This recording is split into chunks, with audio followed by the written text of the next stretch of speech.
नमस्कार दोस्तों, Hindustan bulletin news में आपका स्वागत है।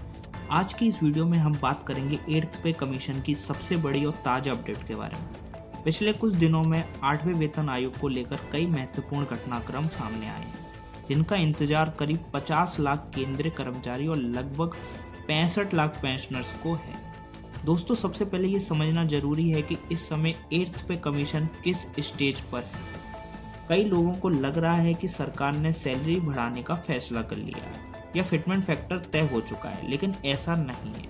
अभी आयोग विभिन्न मंत्रालयों, विभागों और कर्मचारी संगठनों से जानकारी और सुझाव जुटा रहा है।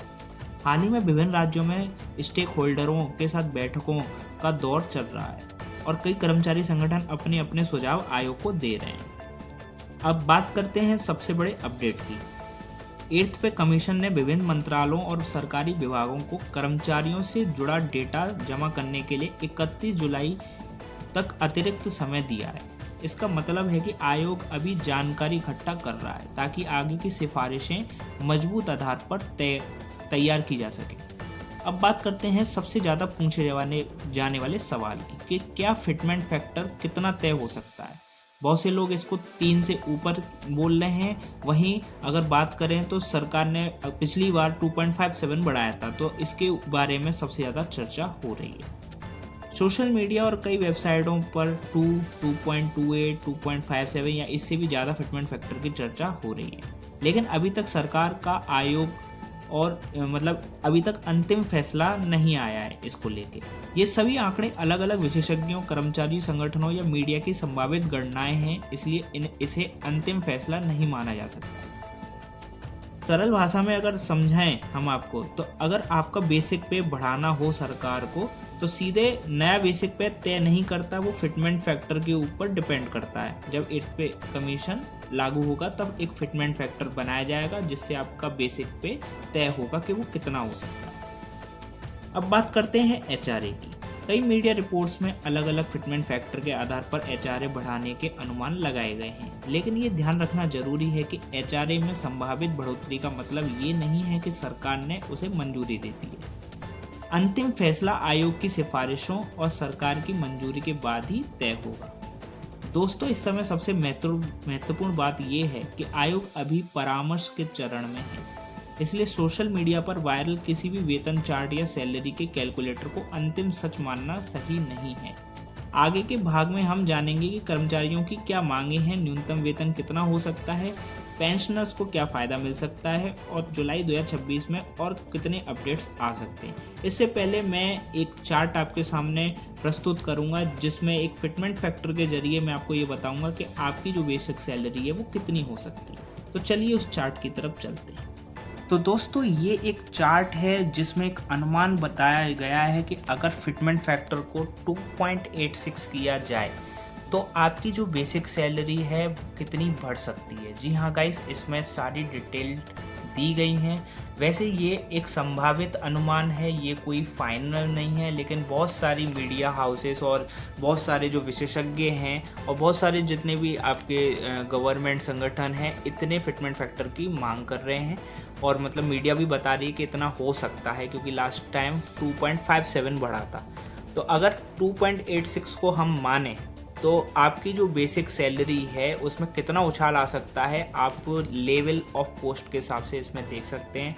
अगर लेवल 1 यानी पियोन, अटेंडेंट या सपोर्ट स्टाफ की बात करें तो करेंट बेसिक पे इनका अभी इस समय 18,000 रुपये है, जो कि बढ़कर 51,480 हो जाएगा। यानी किसमें कितनी आपको बढ़ोतरी दिख रही है, आप देख सकते हैं स्क्रीन पे 33,480 रुपये की बढ़ोतरी दिख रही है। ऐसी हम बात करें लेवल 2 की, तो आप देख सकते हैं लगभग 37,000 की बढ़ोतरी दिख रही है। 56,000 इसका बेसिक पे बढ़ जाएगा, अभी फ़िलहाल 19,000 है।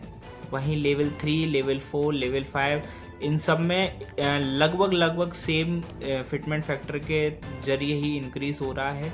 और अगर हम बात करें लेवल 5 से, जो कि senior clerk, higher level technician staff, जो कि इनकी बेसिक सैलरी आपको पता ही, आप देख सकते हो 29,000 रुपये है।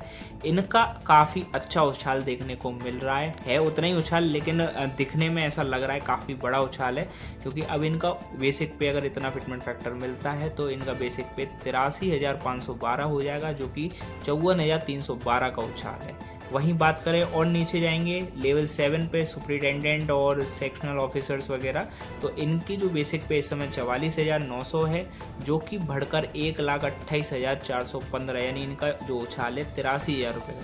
तो आप देख सकते हो कि अगर कोई गजेस्टेड पोस्ट की हम अगर बात करें, जो कि सबसे बड़ा ऑफिसर लेवल होता है, ग्रुप ए होता है, उसका इस समय 56,000 रुपये का बेसिक पे चल रहा है। ये जो लेवल है मोस्टली IAS IPS और जो भी बड़े अधिकारी होते हैं अलग अलग विभागों में उनको मिलता है। इनका अगर आप हाइक देखेंगे तो 56,000 रुपये की सैलरी है जो बेसिक पे है, ये 1,60,486 रुपये हो जाएगी, जिसमें आप देख सकते हो इनका जो इंक्रीज़ है वो 1,04,346 रुपये का है गाइस। तो इससे हम एक आइडिया लगा सकते हैं गाइस कि काफ़ी अच्छा इंक्रीज देखने को मिल सकता है अगर आपका फिटमेंट फैक्टर 2.86 होगा। चलिए आगे हम बात करते हैं कि आखिर कर्मचारियों की मांग असल में है क्या। दोस्तों, कर्मचारी संगठनों का कहना है कि पिछले कुछ वर्षों में महंगाई लगातार बढ़ी है। घर का किराया, बच्चों की पढ़ाई, इलाज, यात्रा और रोजमर्रा के खर्चे पहले की तुलना में काफ़ी बढ़ चुके हैं। इसलिए उनका मानना है कि सिर्फ महंगाई भत्ता बढ़ाना काफ़ी नहीं होगा, बल्कि बेसिक सैलरी की भी व्यापक समीक्षा होनी चाहिए। अब बात करते हैं कि मिनिमम बेसिक पे है कितना। इस समय 7वें वेतन आयोग के तहत न्यूनतम बेसिक पे 18,000 रुपये है, जो कि अभी मैंने आपको थोड़ी देर पहले चार्ट में दिखाया था। अलग अलग कर्मचारी संगठनों ने आयोग को अपनी मांगें भेजी हैं। कुछ संगठनों ने इसे काफ़ी अधिक न्यूनतम वेतन का प्रस्ताव रखा है। हालांकि अभी तक सरकार ने किसी भी प्रस्ताव को अंतिम मंजूरी नहीं दी है, इसलिए सोशल मीडिया पर वायरल किसी भी तय सैलरी चार्ट का भरोसा ना करें। जी हाँ गाइस, मैंने आपको थोड़ी देर पहले ही बताया था, ये एक अनुमान है, अनुमानित चार्ट था, कोई ऑफिशियल चार्ट नहीं था। वहीं ये शब्द है सबसे ज़्यादा चर्चा का विषय इसलिए हो रहा है क्योंकि इसमें जो फिटमेंट फैक्टर है उसकी काफ़ी ज़्यादा चर्चा है। कोई 2, 2.15, 2.28, 2.57 या 2.86 को बढ़ाने की कहता है। यानी सारी चीज़ें जो हैं फिटमेंट फैक्टर के ऊपर डिपेंड करती हैं। क्या HRA भी बढ़ेगा? अगर भविष्य में बेसिक पे बढ़ता है तो उसके साथ HRA पर भी असर पड़ेगा, क्योंकि HRA बेसिक पे के आधार पर ही तय होता है। लेकिन HRA कितना बढ़ेगा ये पूरी तरह निर्भर करेगा आयोग की सिफारिश और संगठनों की जो राय होगी उसके ऊपर। क्या बात करते हैं, अब हम बात करते हैं DA यानी डियरनेस अलाउंस की।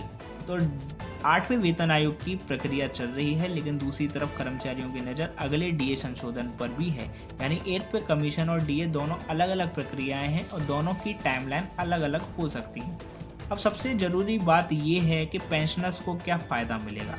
अगर नया वेतन ढांचा लागू होता है तो इसके आधार पर पेंशनर्स को कुछ नियम और गणनाओं का भी उन पर असर हो सकता है, लेकिन ये तभी होगा जब आयोग अपनी अंतिम सिफारिशें देगा और सरकार उन्हें स्वीकार करेगी।